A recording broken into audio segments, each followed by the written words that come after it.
Sir నమస్కారం sir. నమస్తే అండి. సార్ 'జగపతి బాబు' గారు కాస్త చిక్కుల్లో పడ్డట్టుగా కనిపిస్తుంది సార్. అంటే ఒక న్యూస్ వచ్చింది ఆయనకి సంబంధించి. సాహితీ ఇన్ఫ్రా నుంచి ఆయనకి అకౌంట్‌కి కోట్లల్లో వచ్చి పడ్డాయని జెప్పేసి ఇలా వార్తలైతే సర్క్యులేషన్స్‌లో ఉన్నాయి. అదొక స్కామ్ జరిగింది సాహితీ వాళ్ళది. దాంట్లో ఇన్వాల్వ్‌మెంట్ 'జగపతి బాబు' గారిది కూడా ఉంది. ఈడీ ఆయన్ని ఇప్పుడు విచారిస్తుంది అంటూ వార్తలొస్తున్నాయి. అసలు ఏం జరిగింది? ఏంటి స్కాము?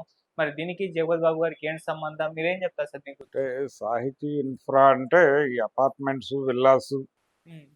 కడతాము అని చెప్పేసి డెవలప్మెంట్‌కి స్థలాలు తీసుకుని, ప్రాజెక్టులు అనౌన్స్ చేసి, జనాలను గ్యాదర్ చేసి, ఇలా ఒక బిల్డర్‌గా అంటే రియల్ ఎస్టేట్ టు బిల్డర్ కూడా కన్‌స్ట్రక్షన్ యాక్టివిటీలో ఉన్నటువంటి ఒక ఇన్ఫ్రా కంపెనీ అది. కాబట్టి ఆ ఇన్ఫ్రా కంపెనీకి సంబంధించినటువంటి ప్రాజెక్టులు వాటిని ఎండార్స్ చేయటం అనేది జగపతి బాబు చేస్తూ వచ్చాడు. ఎండార్స్ చేయటం అంటే ప్రకటనలు చేసాడు వాళ్ళకి. ఈ ప్రకటనలు చేసిన సందర్భంగా ఆయనకి ఏదో వాళ్ళు డబ్బులు ఇచ్చి ఉంటారు, ఆయన అకౌంట్లోకి ట్రాన్స్ఫర్ చేసి ఉంటారు.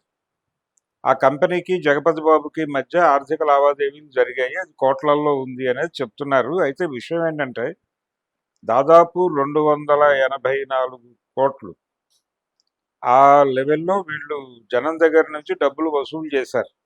వసూలు చేయటం అంటే వీళ్ళు ఒక ప్రీ రిలీజ్ ఆఫర్ లాగా, అంటే ప్రీ లాంచ్ ఆఫర్ ఒకటి ఇచ్చారు. అంటే మేము ప్రాజెక్ట్ అనౌన్స్ చేయడానికంటే ముందే ఒక డేట్ చెప్పి, ఆ డేట్ కంటే ముందే ఎవరైనా కనుక అమౌంట్లు పే చేస్తే వాళ్ళకి ఈ విల్లా, ఈ అపార్ట్మెంటు ఈ రేటుకి ఇస్తాము అని చెప్పి ఒక ఆఫర్ ఇచ్చారు. ఆ ఆఫర్ని ఈయన ప్రమోట్ చేశాడు, ప్రచారం చేశాడు. దానికి ఫొటోస్ ఇవ్వటం కానీ, యాడ్ చేయటం కానీ ఇవన్నీ చేశాడు. సో ఈయన పేరు మీదుగా జరిగినటువంటి ప్రచారం కోసం వాళ్ళు ఏదో అమౌంట్ పే చేశారు. ఈ ప్రచారం ప్రభావం వలన చాలామంది అక్కడ విల్లాస్, అపార్ట్మెంట్స్ కొనడానికి పేమెంట్లు చేశారు. అలా కలెక్ట్ అయినటువంటి డబ్బులు 284 కోట్లని చెప్తున్నారు ఒక లెక్క. అది మీడియాలో వచ్చినటువంటి ఫిగరే. అది నిజమా కాదా అనేది పక్కన పెట్టేస్తే ఎన్ని కోట్లు, ఇంకా ఎక్కువే తీసుకుని ఉండొచ్చు కూడా, చెప్పలేము. అంటే జనాల్ని ప్రలోభ పెట్టడం అనేది న్యాచురల్గా చేస్తారు. మీరు ఈరోజు సాయంత్రం లోపు కొనేస్తే రూపాయికి వస్తుంది, ఇదే వస్తువు రేపైతే కనుక 1000 రూపాయలకు అమ్ముతాం. ఇలాంటి బ్లాక్ మెయిలింగ్, బెదిరింపు వ్యవహారాలు జనరల్గా బిజినెస్ ప్రమోషన్స్లో ఉంటాయి. అందులో భాగంగా వాళ్ళు బెదిరించి జనాలను బ్లాక్మెయిల్ చేసి ఒక ఆఫర్ క్రియేట్ చేసి, ఆ ఆఫర్ని ఈయన ద్వారా ప్రమోట్ చేసి, ఆ ప్రమోట్ అంటే ఈయన చేయటం వల్ల దానికి ఒక బిలీవబిలిటీ వస్తుంది. ఆ బిలీవబిలిటీ ఆధారంగా జరిగినటువంటి వ్యాపారంలో 284 కోట్లు జనం నుంచి కలెక్ట్ చేసి ప్రస్తుతానికి దాన్ని వేరే చోట దాచేసి హైడ్ అయిపోయారు అనేది విమర్శ, ఆ కంపెనీ మీద ఉన్నటువంటి కంప్లైంట్. ఇప్పుడు వాళ్ళు ఏం చేశారు, దానికి ఆ స్కామ్కి సంబంధించినటువంటి, అంటే లక్ష్మీనారాయణ అనే ఒక వ్యక్తి ప్రారంభించినటువంటి ఒక ఇన్ఫ్రా కంపెనీ అది. ఇప్పుడు వాళ్ళ గురించి వెతుకుతూనే ఇన్ ది మెయిన్ వైల్ అసలు జనాల్ని అట్రాక్ట్ చేసినటువంటి ఎలిమెంట్ ఏమిటి అని చూస్తే జగపతి బాబు. జగపతి బాబు సెలబ్రిటీ కాబట్టి ఆయన్ని వినియోగించుకున్నారు అడ్వర్టైజ్మెంట్ కోసం, ప్రచారం కోసం. కానీ ఆ ప్రచారం కోసం ఈయన్ని వాడుకుని ఆయనకు కొంత డబ్బులు ఇచ్చారు. ఆ డబ్బులు అకౌంట్లో వేశారు. ఒక రకంగా ఆయనకి ఏమన్నా బినామీనా, లక్ష్మీనారాయణకి జగపతి బాబు బినామీనా అనే యాంగిల్లో జనాలకు సందేహం రావడం మొదలైంది. ఆయన ఓన్ చేసుకుని ప్రచారం చేశాడంటే డెఫినెట్గా ఆయనకు కూడా ఏదో వేలో కాలో ఉండుంటుంది దీనిలో అనేది కూడా ఒక డౌట్. ఈ సందేహాలన్నీ జనంలో ఉన్నాయి. ఆ సందేహాలను నివృత్తి చేయాల్సినటువంటి బాధ్యత డిపార్ట్మెంట్ మీద ఉంటుంది.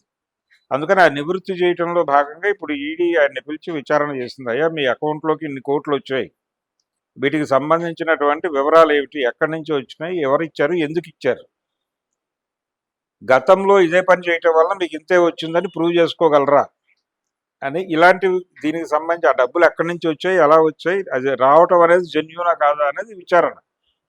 ఆ విచారణ జరిగింది ఆయన మీద. ఆ జరగటం వలన ఇప్పుడు ప్రపంచం మేలుకుంది, ఏదో జరుగుతోంది సంథింగ్. జగపతి బాబు ఇప్పటి వరకు ఏ స్కామ్లోనూ ఎక్కడ ఆయన పేరు బయటకు రాలేదు. కానీ ఈసారి పర్టికులర్గా ఈ సాహితీ ఇన్ఫ్రాకి సంబంధించిన దానిలో ఆయన సీరియస్గా ఇన్వాల్వ్ అయ్యి చాలా మందిని ఇరికించాడు ఆ వెంచర్లో అనేది వినిపిస్తున్న మాట. ఇప్పుడు ఒకవేళ అది ప్రూవ్ అయితే, సీరియస్గా ప్రూవ్ అయితే, మరి ఈయన దానికి సంబంధించి బైండ్ ఓవర్ అవ్వాల్సిన పరిస్థితి వస్తే ఆయన్ని మళ్ళీ అరెస్ట్ చేసి లోపల పెట్టడం, ఈ పనులన్నీ జరుగుతాయి. అక్కడ దాకా వెడుతుందా లేదా కేసు అనేది పక్కన పెడితే జనాలకి ఇప్పటివరకు దొరికినటువంటి ఆధారాల ప్రకారం ఆయన్నైతే విచారణ చేశారు. ఆయన లెక్కలు ఆయన చెప్పుకున్నాడు. అంటే ఇంత డబ్బులు ఎలా వచ్చినాయి, కేవలం అది రెమ్యూనరేషన్ అనే అనుకోవాలా, లేకపోతే ఇంకేమైనా చేసి పెట్టాడా వాళ్ళకి ఈయన, లేదు బినామీగా వ్యవహరించడం వలన ఆ డబ్బులు ఈయన దగ్గర ఏమైనా దాచారా, ఇలా 100 సందేహాలు ఉన్నాయి ఈయన అకౌంట్లో ఉన్న కోట్ల రూపాయల అమౌంట్లకు సంబంధించి. ఇంకొక సందేహం ఏంటంటే ఇలాంటి బిజినెస్ చేసేవాళ్ళు సీరియస్గా డబ్బులు తీసుకొచ్చి వీళ్ళ అకౌంట్లోనే వేసుకుంటారా అనేది కూడా ఒక ప్రశ్న. ప్రొఫెషనల్స్ అయితే ఆ పని చేయరు, మరి వీళ్ళు ప్రొఫెషనల్ కాదా, ఇక్కడికి వచ్చి ఈ రకమైనటువంటి వ్యవహారాల్లోకి వచ్చారా అనేది ఒక సందేహం. ఇంకొక ఇన్ఫ్రా కంపెనీని ఫ్లోట్ చేసి జనాల్ని మోసం చేసి వాళ్ళ దగ్గర నుంచి డిపాజిట్లు సేకరించేసి కంపెనీ క్లోజ్ చేసి పారిపోవడం, ఇది సహజంగా అనేక కంపెనీలు చేసే పని వీళ్ళు చేశారు. కాకపోతే ఇక్కడ వాళ్ళకి ఫేస్ ఆఫ్ ది ఛానల్గా లేకపోతే ఫేస్ ఆఫ్ ది బిజినెస్గా వాళ్ళు ప్రమోట్ చేసినటువంటి జగపతి బాబు వాళ్ళలాగా పారిపోలేడు కాబట్టి దొరికాడు. దొరికిన జగపతి బాబు ద్వారా పారిపోయిన వాళ్ళ ఆచూకీలు ఏమైనా దొరుకుతాయేమో అనేది ఒక పోలీసు వాళ్ళ ఇంట్రాగేషను. అసలు ఈయన వాళ్ళకి ఎలా ఉపయోగపడ్డాడు, ఏ రేంజ్లో ఉపయోగపడ్డాడు తెలుసుకోవడానికి ఈయన అకౌంట్లోకి వచ్చిన డబ్బుల ఆధారంగా ఒక కొలమానాన్ని క్రియేట్ చేయాలనేది ఈడీ వ్యవహారం. అందుకని ఈడీ ఇంట్రాగేషన్ కంప్లీట్ అయిపోయింది. ఇప్పుడు ఫర్దర్గా ఏమవుతుంది అనేది చూడాలి. Okay sir, thank you so much. Thank you.